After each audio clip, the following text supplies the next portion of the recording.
Welcome, everyone, to the Pot of Gold podcast, where we talk about finances, wealth generation, and real estate investing. I'm your host, Nathaniel Opoulos, and today on the show we have Christina Conover-Merrill. She's a bookkeeping coach and CPA, and she helps people with their finances and taxes. How are you doing today, Christina? I am doing wonderful. How are you? I'm doing really well. It's a real pleasure to have you on the show today. I was hoping maybe you could give us a little bit of an introduction to yourself. How'd you get into what you're doing, and how'd you get to where you're at? Absolutely. So Nathaniel, let me clarify and qualify. I am not a CPA, so Okay. I just want to make that clear and be forthcoming. So that's actually a great intro to answering what I do for a living. So that was always my plan. I've been in public accounting for 30 plus years. I had intended to become a CPA, and the Lord took me in a different direction and having to take care of my parents. And so Okay. that kind of, I shouldn't say squashed my dreams, but it just changed the trajectory of my life, which is great because I'm in a great place. Um, so I took care of my parents for about 15, well, my dad for about 15 years. We're coming up on his 4-year death anniversary, the end of April. And now I continue to take care of my mom. We moved her into assisted living community a year ago, January. She's thriving, doing amazing. We put her home in a trust and we're renting that out. And so that's given me great real estate experience. And then, so a year ago, December, I got into real estate investing. And then I got into the Gator group in probably May of last year. So coming up on about a year, and I love it. I have, again, you, Nathaniel, being one of the amazing people that I've met, networking with people. I just love the people that I've met. And I've learned over the year and a half, how important networking is, as we were just talking about. It's the key to all of it. And if you stop networking, you just stop working. And it's, I think you said it great on a call the other day. You know, you have to learn before you earn. And I love that statement. And so it's so true. And with that, then last October, my husband and I bought into a franchise, which is connected to the assisted living community arena. So we are a referral for seniors that need to transition from their home into assisted living, independent living, memory care, and anything that they need from there. So basically we learn the communities that they can go into.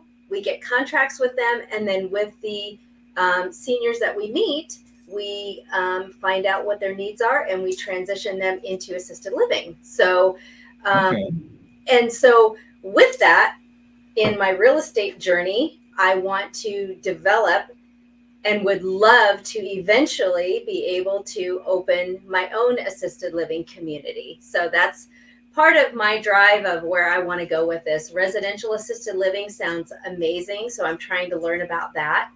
So I'm kind of trying to tie all of this together in my life. Knowing what I was going through when I was trying to take care of my parents and trying to transition them into assisted living, I was working a full-time job, being an accountant. Tax season was a nightmare. I would have loved to have had somebody like what we're going to be to say, here's what I have going on. Please find some communities for me and take me on a tour and get my mom and dad to make a decision.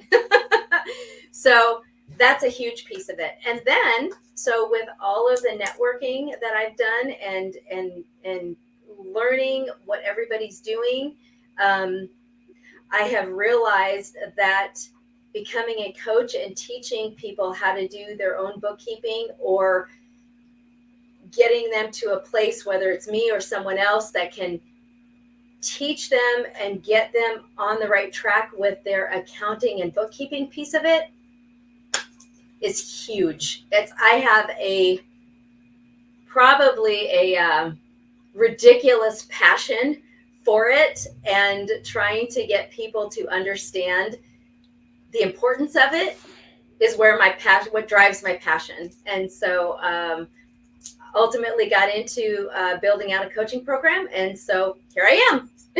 Very cool. I like that. I didn't realize that you'd joined the Gator program only shortly before I had. Yeah. I think I joined at the very end of July. So like 1 or 2 months before me. That's interesting.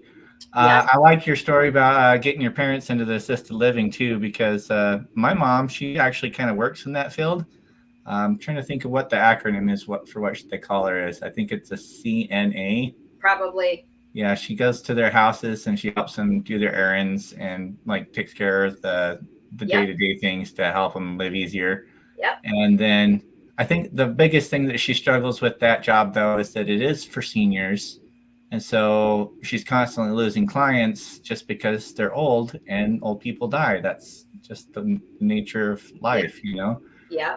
But that's rough on her. I've always respected her for it though, because I enjoy taking care of my little boy, but we'll see how well I do when my parents are that old and I have to pick up that particular responsibility as well.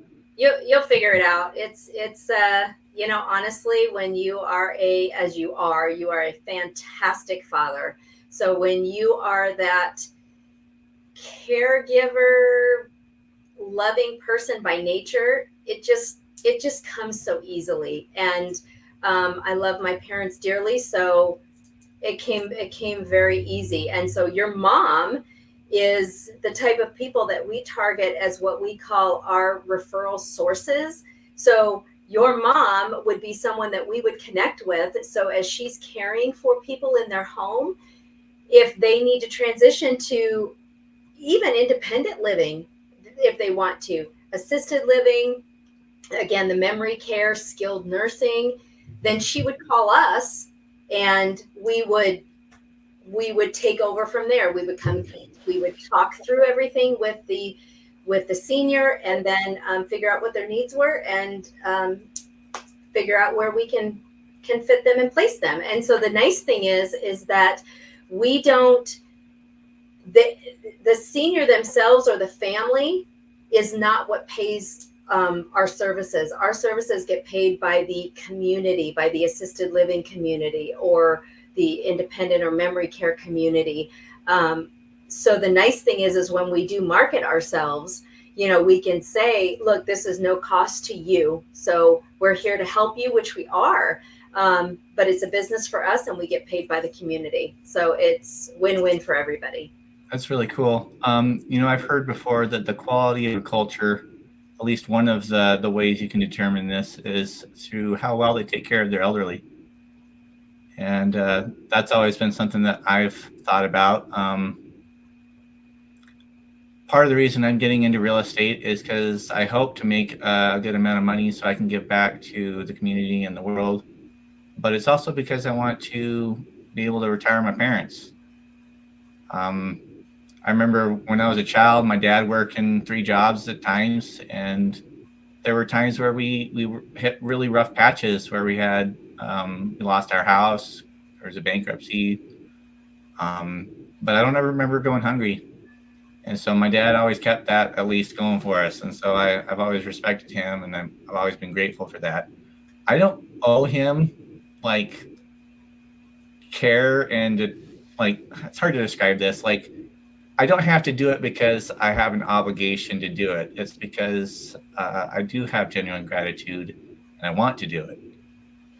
And I think there's a qualitative difference in that. Agreed.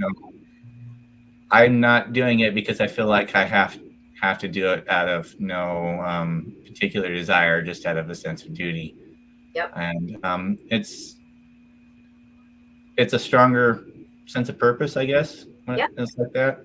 Yeah. And I should hope that when I get to be that age, that my children look at me with enough respect that they would want to do the same. Yes.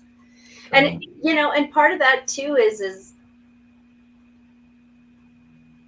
how you raise them. If you raise them and teach them that this is the right thing to do, there's a right thing to do.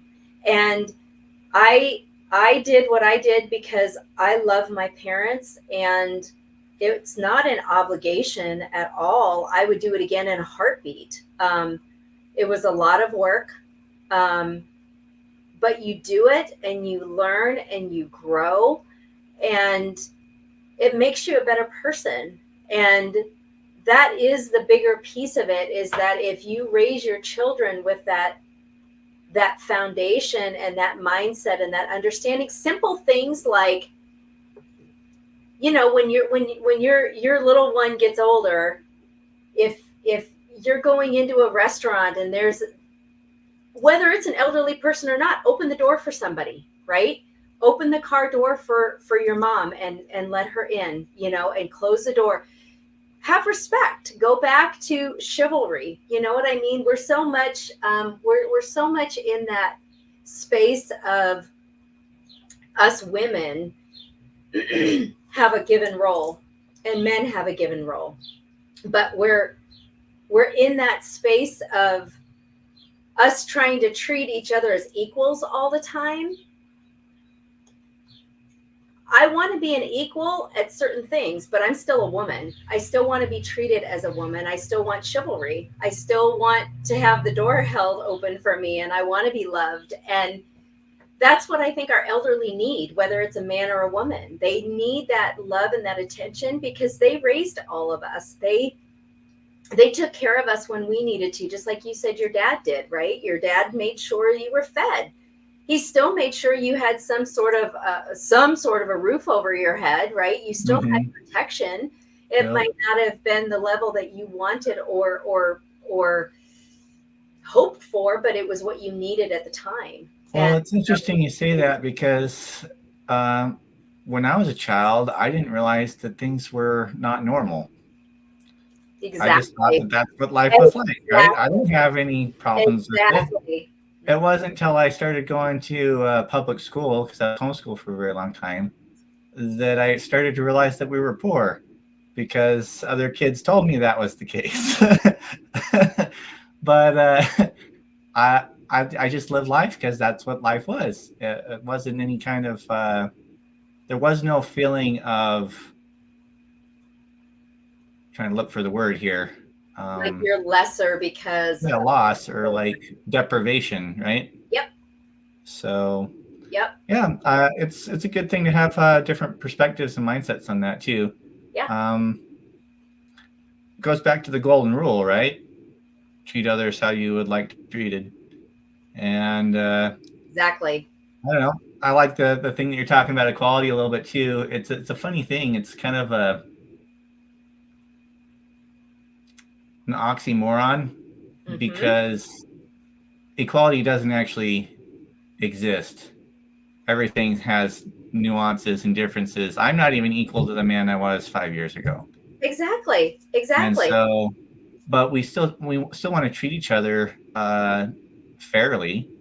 And so it's maybe that's part of the reason people struggle with the whole equality idea, is because it's hard to put an impossible ideal into practice. But that doesn't mean it's not something we should strive for. That's right. That's right. That's exactly right. And everybody needs to remember that they have strengths and weaknesses, right? So just because you are whatever you are, and like you said, who you were, however yesterday, you're not the same person. You've grown just from yesterday, and your strength that you had yesterday is probably stronger today, and the weakness you had yesterday is either weaker or stronger today, however you want to make it, right? How we all want to work on it. And that is one thing that I'm really, I pride myself on, and I have over all my years in public accounting, as I work with people in teaching them books and how to read a financial statement and understanding finances from that aspect, is you can't let yourself get upset over the fact that you don't understand it. Or even if you take my course and at the end of the course you still don't get it, we can't all do everything at that level. You can't. And if you can get over that piece of it, you've won. Just realize what you're good at and work through that and work with that, and what you're not so strong at, be able to give it up and find the people that are strong at it and let them in. Delegate. Figure out a way to delegate, because it'll be better for you. I think it's great that you say that, because that's something I struggled with for a very long time. I tell my wife, if I had a superpower, I'd want the ability to clone myself, because then I could do all the different things that I'm interested in, and then they could all come back and we could all like put the knowledge together, and we know all the things. Exactly right. But doesn't work like that. It's what makes me a great manager, because I don't have a problem delegating. I absolutely do not have a problem delegating, because I can see the big picture. And so I can't get to everything. I can't do it all by myself. So I have absolutely no problem, as long as I have somebody that is either teachable or can be strong in picking up the slack. I have absolutely no problem delegating. If I have to delegate to somebody that creates more work for me, then I have a problem. I guess that's right. What's funny is, thinking back on this, I don't think this was always an issue for me. I think what's going on is that our culture is pretty heavy on this idea of self-sufficiency and independence and do things yourself. But that's kind of something you kind of have to unlearn again. When I was a teenager, there was a period of my life where I got an allowance for a short period of time. And what I did with it is I would actually take my allowance and I'd pay my friends to do my chores for me. And so you were already learning. Yeah. So I had the spirit of entrepreneurship from a very young age, but my mom put a stop to that because I needed to learn how to do it myself. Yeah. And I think part of it is because after I ran out of money, I would also trade in other types of things that were valuable to them, because I was very good at different things like video games and strategy and things like that. And so I'd get them to do my chores in exchange for ways to beat the game. I love it. And so she was like, no, you can't do that. You have to do your chores yourself. Yeah. And fair enough. It's there is importance in learning how to do things on your own. Yeah. But I wish I would have had the insight then that that's what I was doing. It's just kind of fun to look back and see the lessons you kind of learned, but didn't totally internalize. Yep. Yep. 100%. But it's been really cool because I've started to put my ego aside and put aside this perfectionism that would prevent me from doing things. And it's been neat to learn from you about finances and how to balance my my books to reconcile the expenses that I have with what's actually on the records. Learn how to read a balance sheet and a profit and loss statement. And those are all things that you've helped me go over. And we use the QuickBooks software, and it's been really interesting as I've gone on. I'm not as diligent as I could be at it, but like we were just talking about, no one's created everything. So yeah. So it's and you touched on a really important piece of it that I have also. It's a huge takeaway from so many people that I've talked to and so many people that I'm helping. People don't even know, when I was going through high school, and I suppose I can date myself. When I was going through high school, we were taught finances. We were taught how to write a check in a checkbook. We were taught how to balance your checkbook. We were taught how to do a bank reconciliation. I don't think I've talked to a couple people that even know what that even means anymore. They have no idea. They have no idea what that is.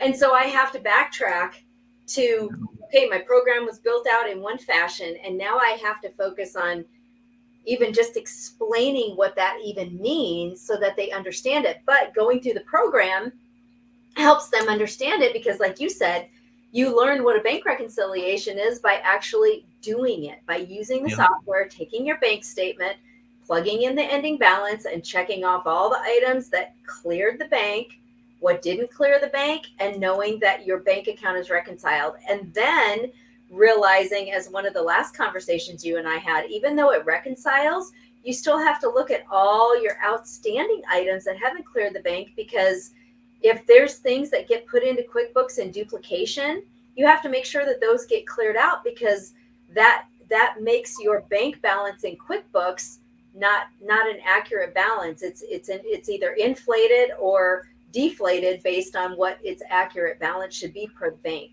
So Yeah. Look at all that. Well, and it's interesting to me. Well, I guess I go back. It was important to me to learn this because I wanted to be building this business that I started.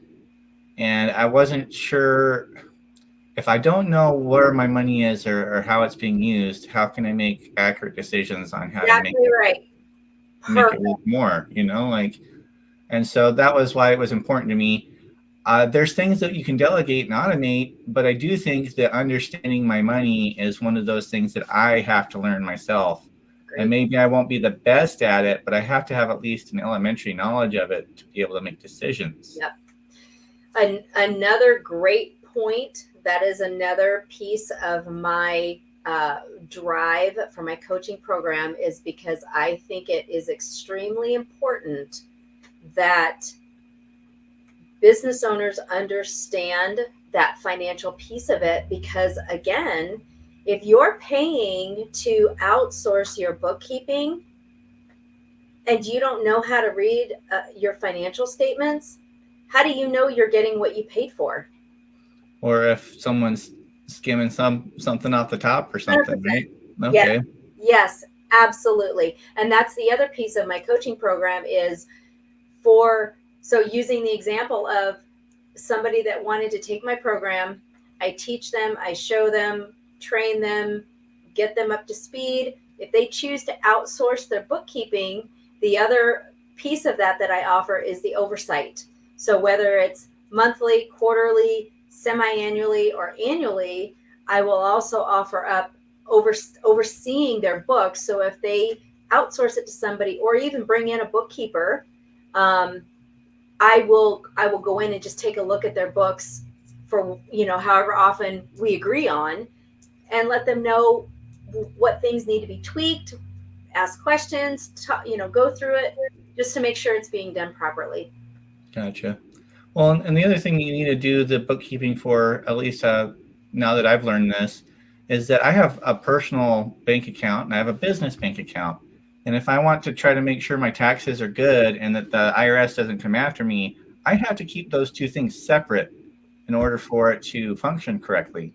And so in order to do that, you have to have your books set up correctly, and you have to pay things, personal things from your personal account and business things from the business account. And you can't cross them over, otherwise that causes problems. Yep, that's what's called piercing the corporate veil. So the way that I explain it for people to visualize it is, when you form a business entity, it is a separate life. It is a separate, so like you were mentioning earlier, if you could separate yourself, right? When you form a business, that is a separate life, and it takes on its own life form. And so you have to treat it that way. So when you need to take money from it, you're borrowing money from it. When you need to give money to it, you're lending money to it. It has a tax return that has to be filed. It has its own set of rules that you have to follow, and that's staying out of IRS jail. Yeah. No, that's a good point, because you don't want to run your books in such a way that you go to jail for tax evasion or something exactly like that. Right. And it's your own company. yeah, it's your own company, and you're like, what the heck? I wasn't paying attention to the way my money was working, and this is coming back to bite me in the butt. Yeah, I have to admit I embezzled from my own company. I mean, you can't. Yeah. So like, let's not go there. So it's not just about being smart about your decisions on what you're going to spend to make revenue. It's also the legal aspect. Exactly. Because Uncle Sam is always going to want his cut, and if you don't make sure you're paying the piper, he's going to. Yep. Anyway. And I'm going to go ahead and put up your information here on the screen so that people can find what your services are, and we'll just kind of leave that up for the rest of the interview. Yeah, thank you. So I think you just touched on another great point. Having the books in order, and especially as you grow your business and you're becoming profitable and successful, having your books in order is so key to tax planning. And you tax plan throughout the year, right? So if you don't have your books in a decent fashion to be able to look at something reasonable, you can't do proper tax planning. So you could pay more in taxes, you could pay way less in taxes because you don't have your numbers in line like they should be. So that is another huge piece of ensuring that your books are in order. Plus, in our real estate world, you again growing your business, you getting to a point where you need your financials on the fly. So you're looking at a property. We were just talking about this. So you're looking at a property and you need to make a decision right now, because it's going to get away if you don't. And if you need to present financials for any reason and you don't have them ready to go on the fly, you've lost your deal. So you want to buy a house personally. You don't have a W-2 job and you need financials because you run your own business. That's what they ask for. You have to be able, you hold up the process. If you don't stay on top of it, it's your bookkeeping has to run along with operations. It's not focusing only on operations and bookkeeping will take care of itself. It does not work that way. They work hand in hand. Yeah, I can see that. But that's because I understand now. When we first started doing this, I didn't have a really good grasp of finances. In fact, I think when I first started even learning about stuff like this is when I read that book by Robert Kiyosaki, Rich Dad, Poor Dad. Yep. And he talks about all kinds of things in there. He talks about like the people who make the most money are those who own large businesses and do investing. But he also talked about something that totally blew my mind at the time was the concept of good debt, which was things that were generating cash flow for you. Yes. But the thing is it was so outside my normal understanding of how money worked. It took me a good year and a half to finally wrap my mind around that concept in such a way that I'm like, okay, I understand what he's talking about. Yep. That's huge. That is huge. And there is a difference between good debt and bad debt. And you have to understand that concept and then know when you're going into something, how you can navigate that and make sure that you have everything structured properly so that you are going with the good debt and you have the cash flow to help service that debt. Exactly. Okay, so one other thing that I wanted to ask you is I mentioned at the start of the interviews that I thought you were a CPA. I guess it just comes from a misunderstanding. I thought that a CPA and an accountant were the same thing. Can you clarify that for me? Yeah, no. So a CPA, being a certified public accountant, has a certification that they go through. So there is a series of tests that they have to take, and they get board certified by the state that they're testing in. Okay. So there's 4 tests that they have to take, and they have to pass them all with a minimum of 75%. And once you pass the first one, you have a rolling 18 months to pass the other 3. And if you don't, they start falling off and you have to retest. So I did test. I did pass one, and then I ended up losing them because, again, taking care of mom and dad, I just didn't have the time to study. Plus, tax season was rough in there. So the difference between them, there are numerous differences, but probably the biggest pieces are a CPA can own a public accounting firm. I can have ownership, but I can't have majority ownership. Okay. I can't sign tax returns. And while I still have to uphold the safety of the information that I the financial information that I see with my clients from a public standpoint, I'm not the one that gets dinged if something happens fraudulent. It's the CPA that I work for Okay. that owns the firm. So he's Part of who's its liability too, then. because of me. Right. Okay. Correct. Gotcha. Correct. All right. And so a big part of it's credentials then. Correct. Okay.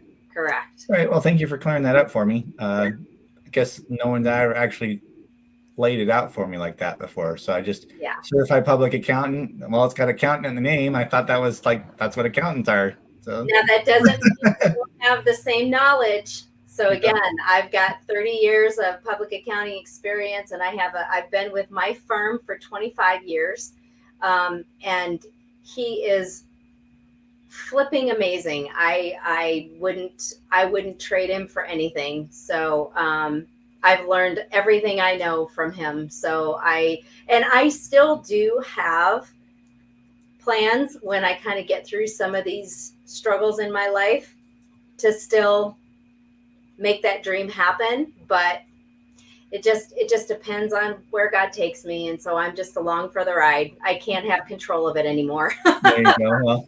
Well, not everything has to happen. I've discovered that as I had a family, some of my goals that I thought were really important as a teenager have kind of faded into irrelevance because they're just not that important when it comes to the fact that I need to supply the needs of my son and my wife. And maybe if I ever did them, they'd be cool, but they're not like life shattering if they don't happen. Right. And so when you're a teenager, all of the things that you want to do seem so large and important, but then you start to realize as you live life that maybe they're not that important. And there have been plenty of people on the planet that haven't done those same things and got by just fine. Yes. And, okay. Well, I just wanted to ask a couple more things. There's this concept that I've learned in the bookkeeping between passive income and active income and how they're taxed differently. And then also, because we're talking about real estate, the idea of depreciation and how that can help you reduce your tax burden. Mm-hmm. Yep. So you've got those levels of passive and active income that we've chatted about and we've learned in the community. So your passive income is the concept of, you get something rolling, and whether it's investment in real estate or whatever it might be. And so you've got that income that's kind of mailbox income, they call it, right? It's just kind of coming into you, and you don't really have to do a whole lot. It just kind of happens. Okay. You actively worked it. So you actively got it, the property or the business going, and then it now kind of takes care of itself. Okay. And the active piece of it is kind of like what I just said. You're actively working in the business. So you work it, you run it. And so the tax differently depends on the structure of the entity. It does depend on the business. And so you've got your ordinary income that is usually taxed. Ordinary income is your active income. And then there are areas of the passive income that are taxed ordinary versus not ordinary. It just depends on how it's laid out. It's really hard to answer that question in a very small box. So anyway, yes, there is levels of looking at that differently, but that's where tax planning comes in, because you look at all of that and then you can do planning on that based on what you've done throughout the year.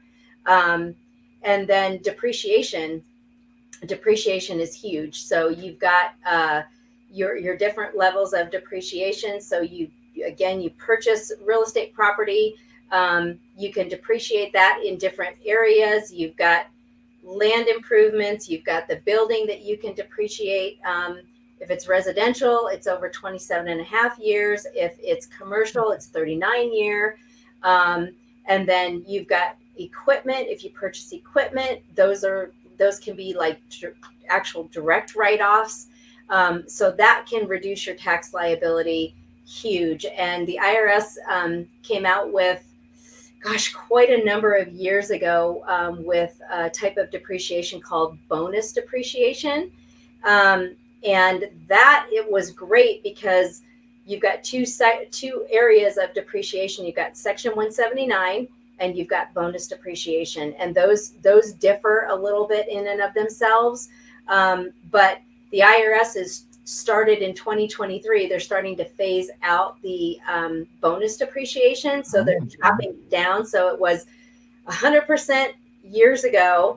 And starting in 2023, it's 80%. Then next year, it's 60%, then 40%, 20%, and then it's supposed to go away. But right now, our lovely government we're praying that they just do away with that and take it back to 100%, because that in and of itself, especially with our commercial and our multifamily communities or people that have lots of income and lots of depreciation, that 100% to 80% can be a huge difference. Yeah. So that's another part of what we've had to do this year is we're waiting for our government to make a decision on that.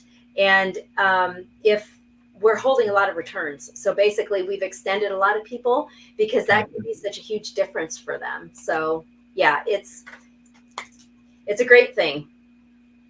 Well, thank you for the explanation. I know that it's a little complicated because everybody's situation is slightly different. It is. But I think that the basic premise is that when you have active income, it's things you're actively doing in your business. And passive income is going to be things that come either from like business operations or something like a rental and rental income.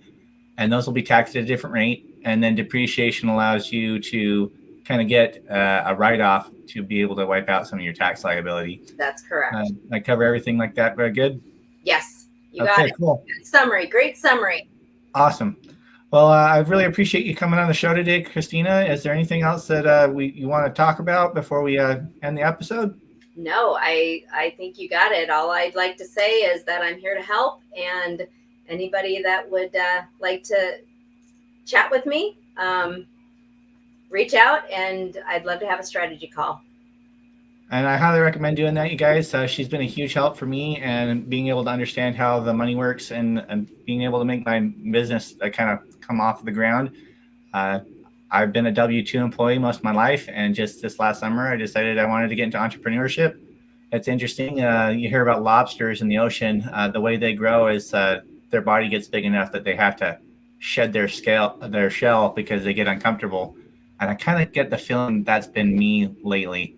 Is that I felt like I had started to stagnate in my growth. And so this is how I've found to be able to grow again. I love that. You always have such great things to say like that. I love it. That was awesome. That was awesome. It was weird to me, though, because I've never really had a serious ambition to do and go out there and make things happen. But this last summer, it just some kind of switched. And I got that uncomfortable feeling that I wasn't moving forward and that I needed to make a change. And so here we are. Yeah, I love it.